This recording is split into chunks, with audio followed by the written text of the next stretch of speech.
అందరికీ నమస్కారం. ఈరోజు మనం ఒక విషయం గురించి తెలుసుకోబోతున్నాం. అదేంటి అంటే ఈ సమాజంలో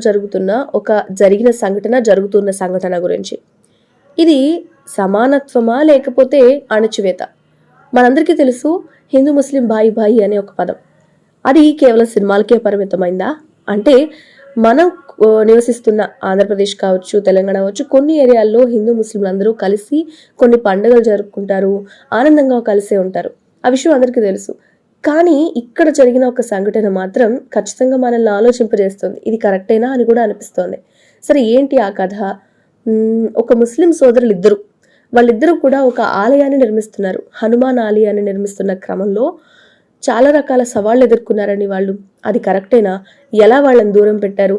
అందరూ ఒకటే అని మనం ఎన్నిసార్లు చెప్పుకున్నా కూడా ఇంకా కూడా ఈ వ్యతిరేకత లేకపోతే వేరు వేరు అనే భావనలు మన మాటలకే పరిమితం అయిపోయాయి. కానీ రియాలిటీలో అందరూ వేరు వేరు అనే భావనలు ఎక్కువ చూపిస్తున్నారు. రక్తంలో కలిసిపోయిందా వాళ్ళకి మేము మాది అనే తత్వం అని తెలుస్తుంది.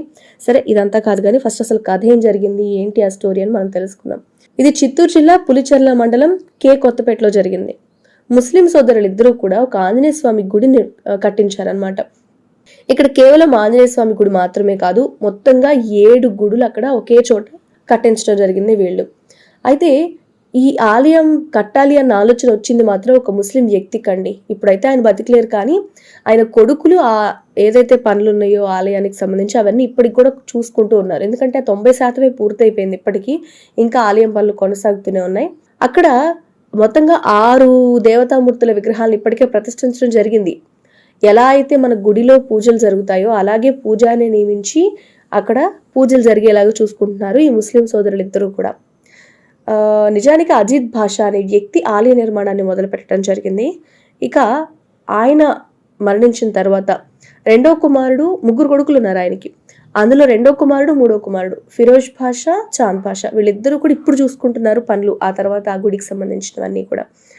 అయితే 2018లో అజీజ్ భాషా జీవించున్న టైంలో వినాయకుడు, సాయిబాబా విగ్రహాలు ప్రతిష్ఠించేశారు. ఆ తర్వాత ఆయన చనిపోయారు. ఈ 2024 నవంబర్ 25వ తేదీన ఇంకా 3 విగ్రహాల ప్రతిష్టాపన కూడా జరిగిపోయింది. ఇప్పుడు మనం ఆంజనేయ స్వామి గుడి కట్టారు వీళ్ళని చెప్పుకుంటున్నాం కదా. ఆ ఆలయంలో ఆంజనేయ స్వామి, సాయిబాబా, కామాక్షి అమ్మవారు, వినాయకుడు, శివలింగం, నవగ్రహాలన్నీ కూడా ప్రతిష్ఠించడం జరిగింది. అంతేకాకుండా వెంకటేశ్వర స్వామి ఆలయం విగ్రహం కూడా సిద్ధం అయిపోయి ఉన్నాయి. ప్రతిష్ఠించడం కోసం వాళ్ళు ఎదురు చూస్తున్నారు. ఎలా అయితే హిందూ గుళ్ళలో పూజలు జరుగుతాయో అక్కడ కూడా అలాగే వాళ్ళు చేయడానికి వాళ్ళు మొత్తంగా ఏర్పాట్లన్నీ కూడా చేస్తున్నారు. తెల్లవారుజామునే వాళ్ళు ఏం చేస్తారు, ఆ గుడిలో రొటీన్ ఏంటని ఒకసారి మనం గమనిస్తే కనుక ఉదయాన్నే సుప్రభాతం వినిపిస్తారు. పూజారు ఉంటారు, అక్కడ విగ్రహాలకు అభిషేకం చేస్తుంటారు. ఆ అభిషేకం చేసిన తర్వాత వీళ్ళు పనులకు వెళ్తుంటారట. ఇక సాయంత్రం గుడిలో దేవుడి పాటలన్నీ వినిపిస్తుంటారు. పౌర్ణమికి భజనలు కూడా చేస్తారు. అంతేకాకుండా అన్నదానాలు కూడా వాళ్ళు చేస్తున్నారు. హనుమాన్ జయంతి కానీ, వినాయక చవితి కానీ ఇలాంటి పండుగలకు వాళ్ళే స్వయంగా పూజలు చేస్తారు. భజనల కార్యక్రమాలు కూడా చేస్తామని వాళ్ళు చెప్తున్నారు. ఏంటి గుడి కట్టాలన్న ఆలోచన వీళ్ళకి ఎందుకు వచ్చింది, బ్యాక్గ్రౌండ్ స్టోరీ ఏంటి అని మీకు ఇప్పటికే ఆసక్తిగా ఉండవచ్చు. దాని గురించి ఇప్పుడు మనం చూద్దాం. అయితే పిల్లలు పుట్టలేదు అని వాళ్ళ తాత ఆంజనేయ స్వామికి మొక్కుకున్నారట.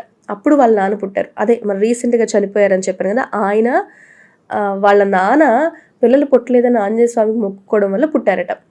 ఆ తర్వాత వాళ్ళ తండ్రి పుట్టడంతో ఆంజనేయుడిని ఆరాధిస్తూ వచ్చారు చాంద్ భాషా. ఈ 3వ కొడుకు అని చెప్పాం కదా, ఆయన వాళ్ళ తండ్రి పుట్టడంతో ఆంజనేయ స్వామిని ఆరాధించడం మొదలుపెట్టాడట. ఇక ఎలా అయితే వాళ్ళ తాత తండ్రి ఇద్దరు కూడా దేవుణ్ణి పూజిస్తున్నారో అలాగే వీళ్ళు కూడా ఆంజనేయ స్వామికి కావచ్చు, మిగతా దేవతలకు కావచ్చు పూజించడం అనేది స్టార్ట్ చేస్తున్నారు. 2006లో హనుమంతుడి ఆలయం నిర్మాణం వాళ్ళ నాన్న మొదలు పెట్టడం జరిగింది. అన్ని గుళ్ళు ఒకే చోట ఉంటే భక్తులు వాళ్ళందరినీ ఒకసారి దర్శించుకుంటారని వాళ్ళందరూ 7 దేవతల గుళ్ళు ఒకే దగ్గర ఉండాలి అని అనుకున్నారు. నిజానికి వాళ్ళ నాన్న ఒక సైకిల్ మెకానిక్ అండి. ఇటుకల వ్యాపారం కూడా చేశాడట. ఆ ఇటుకలు ఏదైతే తయారు చేస్తారో వాటినే ఆలయం కోసం వాడుతూ ఉండేవాళ్ళు. ఆయనే మేస్త్రి పని నేర్చుకొని మరీ గుడి కడుతున్నారు. ఆ గుడి కట్టేటప్పుడు వీళ్ళ పిల్లలు కూడా వెళ్ళి ఆ కూలి పనులు చేస్తూ ఉండేవాళ్ళంట. ఆలయం కోసం ఎవరైనా సరే ఏదైనా ఇస్తే వాటిని వస్తువుల రూపంలో తీసుకుంటాము అని చెప్పేసి రెండో కొడుకు చెప్తున్నారు. మరి వీళ్ళు ఇలా గుడి కట్టిస్తూ ఉంటే వీళ్ళ మతానికి సంబంధించి వీళ్ళు ఆచరిస్తున్నారా లేదా, ఏంటి వాళ్ళ మత పెద్దలు అంగీకరించారా లేదా అనే విషయాలు ఒకసారి మనం చూస్తే వాళ్ళు చాలా సమస్యలు ఎదుర్కొన్నామని చెప్తున్నారు. గుడి మొదలుపెట్టినప్పుడు ముస్లిం అయి ఉండి గుడి ఎందుకు కడుతున్నావు, మిమ్మల్ని మత బహిష్కరణ చేస్తాం, గ్రామ బహిష్కరణ కూడా చేస్తాం అంటూ చాలామంది వాళ్ళని ఇబ్బంది పెట్టారంట. ఎన్ని మాటలు చెప్పినా సరే, మతాన్ని దూరం చేసినా సరే, ఎన్ని ఇబ్బందులు పెట్టినా సరే మేము అన్ని తట్టుకొని ముందుకు వెళ్తున్నామని వాళ్ళు చెప్తున్నారు. ఒకవేళ మత గురువులకు ఏదైనా ఇవ్వాలి అనుకుంటే వాళ్ళు తిరస్కరించే వాళ్ళంట, యాక్సెప్ట్ చేసేవాళ్ళు కాదంట. వీళ్ళు వాళ్ళ ముస్లిం ఆచారానికి తగ్గట్టే ఏమైనా ఇవ్వాలనుకున్నా కూడా. నిజానికి వీళ్ళ పెళ్ళిళ్ళకి కూడా వాళ్ళు అడ్డుపడ్డారని చెప్తున్నారు. మసీద్కి అసలు వెళ్ళలేకపోతున్నాం అంటున్నారు వాళ్ళు. ఇలా చాలా రకాలుగా వాళ్ళు ఇబ్బంది పడ్డారు. వాళ్ళకి సనాతన ధర్మం మీద నమ్మకం ఉందని వాళ్ళు చెప్తున్నారు. అయితే ఇప్పుడు వాళ్ళు మసీదుకి రానివ్వట్లేదు. ఈ గుళ్ళోనే అందరూ దేవుళ్ళు ఉన్నారనుకొని ఇక్కడే మేము ఎక్కువగా అన్నీ చేసుకుంటూ ఉంటాం. రంజాన్ సమయంలో మా బంధువుల దగ్గరికి కూడా మేము వెళ్ళలేకపోతున్నాం. గుడి కట్టించినప్పటికీ ముస్లింల పద్ధతులు ఆచారాలన్నీ కూడా మేము పాటిస్తాం, అదేవిధంగా సనాతన ధర్మాన్ని కూడా మేము పాటిస్తామని వాళ్ళు చెప్తున్నారు. అంటే ఇక్కడ ఆచారం అనే కంటే కూడా వాళ్ళు స్వమతాన్ని వదిలిపెట్టలేదు, వాళ్ళు నమ్మిన దైవాన్ని కూడా వదిలిపెట్టకుండా చేస్తున్నారంటే నాకు మాత్రం ఇది కరెక్ట్ అనే అనిపిస్తుంది. ఎందుకంటే వాళ్ళ మనసుకు తోచిన చేస్తున్నారు, ఇక్కడ ఎవరిని ఇబ్బంది పెట్టట్లేదు, వాళ్ళకి నచ్చినట్టు వాళ్ళు ఉంటున్నారు. ఇలా వెలివేయబడ్డం అనే దాన్ని మీరు ఏ విధంగా చూస్తారు? ఇది కరెక్ట్ అని మీకు అనిపిస్తుందా? అయితే ఇక్కడ వాళ్ళు ఎదుర్కొన్న ఇంకొక అతిపెద్ద సమస్య కూడా మనం ఇక్కడ గమనిద్దాము.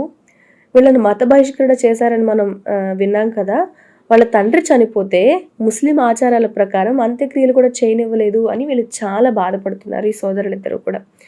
ఓ పక్కింట్లో మృతదేహం ఉంది, ఏం చేయాలో అర్థం కావట్లేదు, అలా అని చెప్పి బాధపడుతూ కూర్చుంటే పని జరగదు కదా. ఇంకా చేసేది లేక వేరే ఊరికి వెళ్ళి అంత్యక్రియలని చేసుకుని వచ్చారట. ఇక్కడ ఆశ్చర్యకరమైన విషయం ఏంటి అంటే, ముస్లిం దుకాణాలకు వెళ్ళి ఒకవేళ టీ తాగాలనుకున్నా కూడా టీ కూడా వాళ్ళు ఇవ్వలేదంట. అలాంటి పరిస్థితులన్నీ కూడా తట్టుకొని నిలబడ్డారు ఈ సోదరులిద్దరూ కూడా. అంతేకాదు, ఎప్పుడైనా సరే కొన్ని పండుగలకి ముస్లింలు వాళ్ళ దేవుణ్ణి ఊరేగింపుకు తీసుకొస్తారు కదా, అలా వచ్చేటప్పుడు వీళ్ళ వైపు రాకుండా ఇంకోవైపు తిప్పుకొని వెళ్తున్నారంట.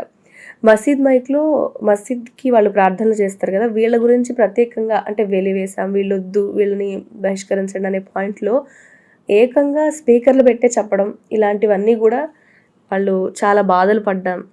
ఎలా అయితే మొత్తానికి మా పెళ్ళిళ్ళు అయిపోయాయని వాళ్ళు చెప్తున్నారు. మా పిల్లల పెళ్ళిళ్ళకి వాళ్ళకి ఇబ్బంది అవుతుందనే ఆలోచన వాళ్ళు చేస్తున్నారు. ఎందుకంటే వాళ్ళు నమ్ముకున్న దేవుడి మీద వాళ్ళు వదిలిపెట్టాలన్న ఆలోచన ఒక్క క్షణం కూడా చేయలేదు చూసారా. ఇప్పటికీ కూడా పోరాడుతున్నారు చూసారా. ఖచ్చితంగా దాన్ని మనం యాక్సెప్ట్ చేయాల్సిందే. అంత పట్టుదల ఏదైనా ఒక పని చేయాలంటే కొన్ని రోజులు వారాలతో ఆ పట్టుదల వీడిపోతుంది, వదిలిపెట్టేస్తారు. అలా కాకుండా పట్టిన పట్టు వదిలిపెట్టకుండా ఇంతకాలం వాళ్ళ జర్నీ, లైఫ్లో ఎన్ని సిచ్యువేషన్స్ వచ్చినా సొంత ఊర్లో అక్కడే ఉండి అన్నీ చేసుకుంటున్నారు కార్యక్రమాలు వాళ్ళు, అంటే ఖచ్చితంగా అభినందించాల్సిందే. అయితే ఇక్కడ వాళ్ళ పిల్లల పెళ్ళికి ఇబ్బంది అవుతుంది అని మనం విన్నాం కదా. వాళ్ళు కుల ధృవీకరణ పత్రం తీసుకోవాలంటే మత గురువుల నుంచి ఒక సర్టిఫికేట్ తీసుకోవాలంట, కానీ అది వాళ్ళు ఇవ్వట్లేదంట. సో అలా కూడా వాళ్ళకి ఇబ్బంది అవుతుంది అని వాళ్ళు చెప్తున్నారు. దీని గురించి వాళ్ళు పోలీస్ కంప్లైంట్ చేశారు, ఇలా జరుగుతుంది మా సిచ్యువేషన్ ఇది అని. అయితే పోలీస్ స్టేషన్లోకి వెళ్ళి పంచాయతీ అయిపోయిన తర్వాత ఇప్పటి వరకు వాళ్ళు ఏం చేయలేదు అన్నట్టు నార్మల్గా అయిపోయారని వాళ్ళు చెప్తున్నారు. ఒక సిచ్యువేషన్ ఒక కొలిక్కి వచ్చిన లోపల అగ్నిపర్వతం అలాగే ఉంటుంది కదండి. ఇప్పుడు దాకా జరిగిన సిచ్యువేషన్స్ అన్నీ కూడా వాళ్ళకి అలానే బాధిస్తూ ఉంటాయి కదా. మొత్తానికి వాళ్ళు పూర్తిగా కలిసే అవకాశం అయితే లేదు.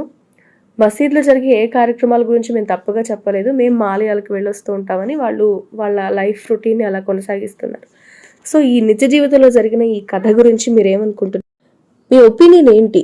ఇలా వాళ్ళు చేయడం తప్ప, లేకపోతే వాళ్ళ పట్టుదలని ఖచ్చితంగా మీరు కూడా అభినందిస్తారా? దీని గురించి మీరు ఏమనుకుంటున్నారు? మీ కామెంట్ రూపంలో తెలియజేయండి. Thanks for watching this video till now. ఈ వీడియో నచ్చితే లైక్ చేయండి, షేర్ చేయండి, ఛానల్ని సబ్స్క్రైబ్ చేసుకోండి.